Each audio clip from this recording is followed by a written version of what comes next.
రవి ప్రకాష్ సిలికానాంధ్ర ఆసుపత్రి Kuchipudi super speciality వైద్య సేవలు పూర్తిగా ఉచితం.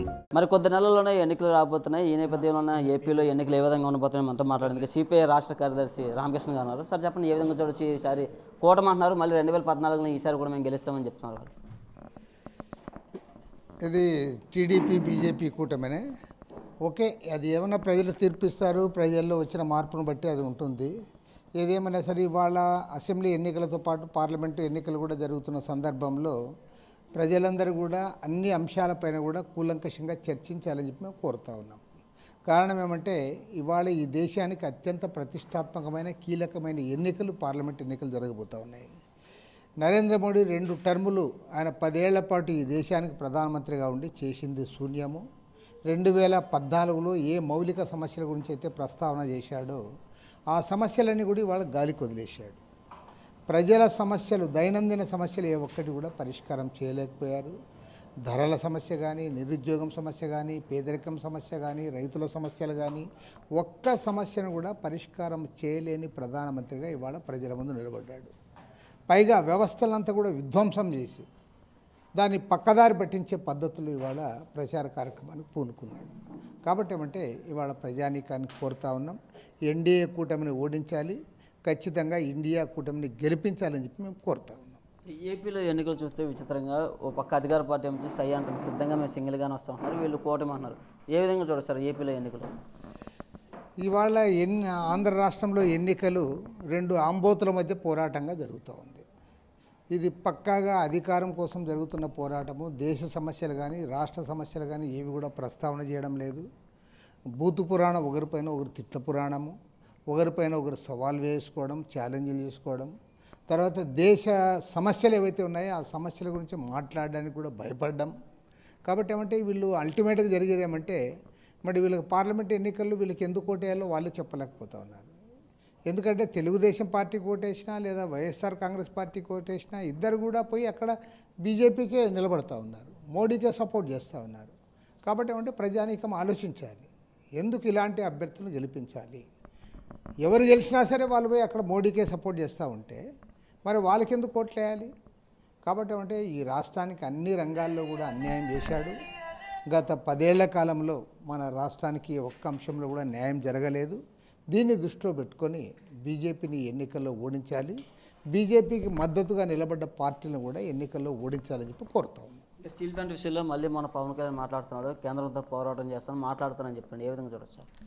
ఉత్తుత్తి పోరాటాల వల్ల ఉపయోగం లేదని నేను చెప్తా.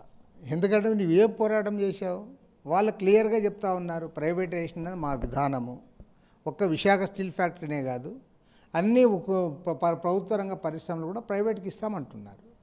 అది మా విధానం అంటా ఉన్నారు. కాబట్టి ఏమంటే పవన్ కళ్యాణ్కో చంద్రబాబు నాయుడుకో వాళ్ళు మారే పరిస్థితి ఉండదు. వారేం చెప్తే వీళ్ళు ఆడాల్సిందే తప్పితే వీళ్ళు ఇక్కడ మాట్లాడచ్చు, ఇక్కడ మీసాలు దువ్వచ్చు తప్ప ఢిల్లీకి పోతే మోడీ దగ్గర మాట్లాడే శక్తి వీళ్లకు లేదు. అది రుజువయ్యింది, 1కి 10 సార్లు రుజువు అయిపోయింది. కాబట్టి ఏమంటే ప్రజల్ని మభ్యపెట్టే ప్రకటనలు మానుకోండి. మీకు చేతనైతే బీజేపీ నుంచి దూరం జరగండి, లేదంటే బీజేపీకి వంత పాడండి. అంతేగాని బీజేపీ పాలసీనే మార్చే శక్తి మాకుందని మీరు ప్రజల్ని నమ్మించడానికి, భ్రమింపజేయడానికి ఏదైతే మీరు ప్రయత్నం చేస్తూ ఉన్నారో అది సరైనది కాదు. 2014లో ఇదే కూటమి గెలిచింది, మళ్ళీ ఇప్పుడు ఆ సెంటిమెంట్ వర్కౌట్ అవుతుందని వాళ్ళే చెప్తున్నారు. 2014 ఆ రోజున్న పరిస్థితులు వేరే, ఈ రోజున్న పరిస్థితులు వేరే. కాబట్టి ఏమంటే 2014కి 2024కి ఎలాంటి సంబంధం లేదు. ఆ రోజున్న సమస్యలు వేరే, ఈ రోజున్న సమస్యలు వేరే. ఆ రోజున దేశ రాజకీయాలు వేరే, ఈ రోజున్న దేశ రాజకీయాలు వేరే. ఆ రోజు బీజేపీ కేంద్రంలో అధికారంలో లేదు కాబట్టి వారికి అధికారం అప్పుడు కాంగ్రెస్ పార్టీ పైన, యూపీ ఆ గవర్నమెంట్ పైన వ్యతిరేకతతో వారికి అధికారం ఇచ్చారు. కానీ ఇవాళ 10 ఏళ్ళ పాటు కేంద్రంలో బీజేపీ గవర్నమెంట్ ఉంది. వారు ఏం చేశారో చెప్పుకోవాల్సిన బాధ్యత వాళ్ళపైన ఉంది. వాళ్ళు ప్రజలకు ఏం చేశారు, ఏం చేయలేకపోయారు, ఏ మేరకు సక్సెస్ అయ్యారు, వాటిపైన వాళ్ళు మాట్లాడాలి. ఇప్పటికీ కూడా బీజేపీతో మేము హోదా తెస్తాము, అలాగే రాష్ట్ర ప్రయోజనాలు తెస్తామని ఎక్కడ మాట్లాడలేని పరిస్థితి ఎన్నికలు వచ్చిన. అది వారు మరి ఇప్పుడు అన్నీ మేము సాధిస్తామనే వాళ్ళు మరి ప్రత్యేక హోదా గురించి ప్రకటింపజేయమనండి. ఇప్పుడు వారి చేతిలోనే అధికారం ఉంది కదా. పోనీ ఎన్నికల తర్వాత ప్రత్యేక హోదా ఇస్తామని చెప్పానండి. కనీసం విశాఖ రైల్వే జోన్ కూడా సాధించలేని వాళ్ళు వీళ్ళు ఏదో సాధిస్తారంటే ఎవరు నమ్ముతాడు. కాబట్టి ఏమంటే నరేంద్ర మోడీ దగ్గర ఎవరైనా సరే చేతులు కట్టుకొని నిలబడాల్సిందే తప్ప వీళ్ళు పోయి ఆడ మాట్లాడేది సాధించగలిగింది ఏమీ లేదు, సాధించే పరిస్థితి కూడా లేదు. ఇప్పుడు కూడా వాళ్ళతో ఎందుకు కలిశారు? తెలుగుదేశం పార్టీ బ్లాక్మెయిల్ చేసే కలిసింది తప్పితే తెలుగుదేశం పార్టీ మనఃపూర్వకంగా పోయి ఏం కలవలే, భయపడే పోయి కలిశారు. ఆయన జైల్లో పెట్టిన తర్వాత బెదిరించి ఇవాళ బ్లాక్మెయిల్ చేసి అన్ని చోట్ల ఇదే పని చేస్తా అన్నారు. కాబట్టి ఏమంటే ఇవాళ నరేంద్ర మోడీ అత్యంత దారుణంగా తయారయ్యాడు. పక్కాగా బ్లాక్మెయిల్ చేస్తూ ఉన్నాడు, ప్రతిపక్ష పార్టీలు లొంగ తీసుకుంటా ఉన్నాడు, అవసరమైతే కేసులు బనాయిస్తామని బెదిరిస్తూ ఉన్నారు, ఇంకా అప్పటికి దారికి రాకపోతే జైల్లో పెడతా ఉన్నారు. ఇవాళ ఢిల్లీ ముఖ్యమంత్రి అరవింద్ కేజ్రీవాల్ జైల్లో ఎందుకు పెట్టారు?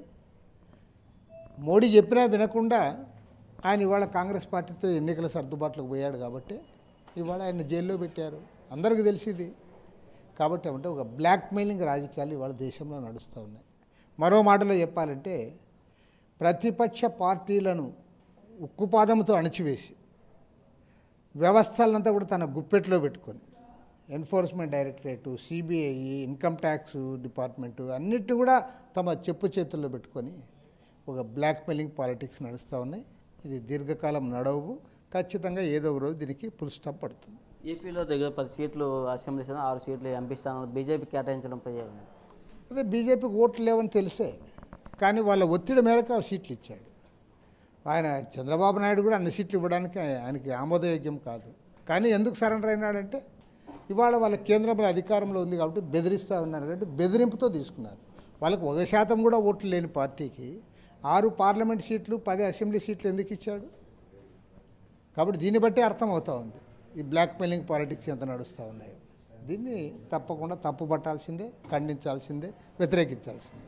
ఇది చెప్తున్నారు. పూర్తిగా అయితే దేశంలో బ్లాక్మెయిల్ రాజకీయం జరుగుతుందని, బీజేపీ ఏది నాటకం ఆడితే అదే జరుగుతుందని చెప్తున్న ప్రశ్న ఏదైనా కూడా ప్రజలంతా గమనించాలని, ప్రభుత్వాలకు తగిన బుద్ధి చెప్పాలని అయితే సిపిఐ రామకృష్ణ గారు చెప్తున్నారు. ఇక్కడ వచ్చి video journalist Sagar Naidu, RTV Visakha నుంచి. మరిన్ని వీడియోస్ కోసం ఛానల్ ని సబ్స్క్రైబ్ చేయండి, లేటెస్ట్ అప్డేట్స్ కోసం వాట్సాప్ ఛానల్ ని ఫాలో చేయండి అండ్ లింక్ డిస్క్రిప్షన్ లో ఉంది.